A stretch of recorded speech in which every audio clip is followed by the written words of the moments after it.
Hi guys, Ainsley here, your lady lover from Australia. Welcome to the first video of a series where I chat candidly about whatever the hell I like. And today's video is all about being non-binary, whether or not there are more than two genders. Now, I came across this topic, or it came up in conversation this morning. Online, I was chatting with someone. And I felt compelled to make this video because if there's anyone watching that is non-binary and you need or want to provide evidence or case studies that it's more than just a phase and it's more than just a, millennial cool thing to do, I wanted to give you something to pass on to people. So we'll start right at the start, I guess, is the best way to go. In 1745, there was a gender-neutral pronoun. That's right. In 1745, they had a gender-neutral pronoun. Now, that pronoun was he. That's right. He that we refer to today, as in he is a man, was a gender-neutral pronoun. Now, as time went on, that did start causing, it wasn't conflict, but it was, some people then didn't know if they were referring to a man or a gender neutral person. And so in the 1800s, the pronoun thon was created, T-H-O-N, and that simply stood for that one. So in today's world, where we identify a lot of non-binaries as they or them, we would say them.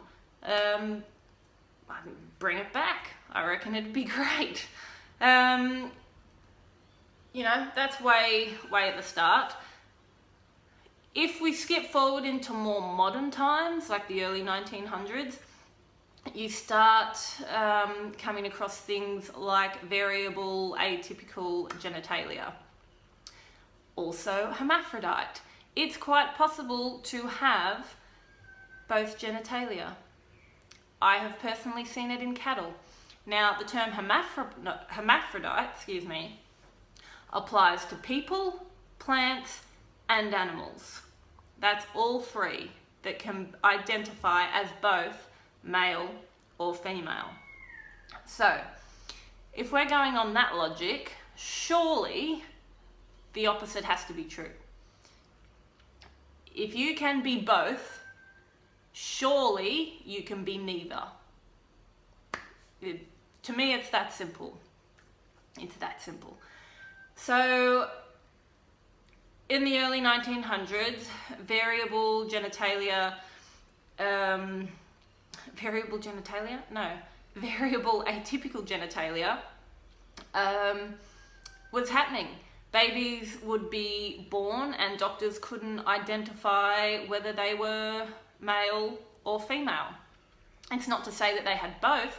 They couldn't tell because the genitalia was either so minuscule or conflicting with each other.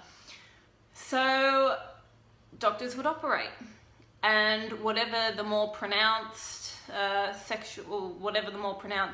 genitalia was, the doctors would conform their bodies surgically to make them fit one or the other. Now, there is a great story of a man called Alex McCory.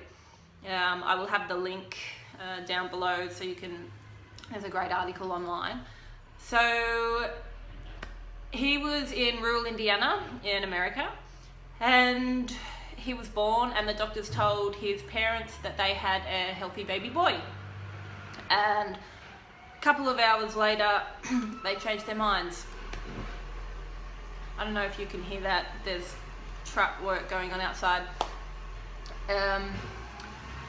So the doctors, after a couple of hours, turned around and said to their parents, actually, no, you don't have a boy, you have a girl.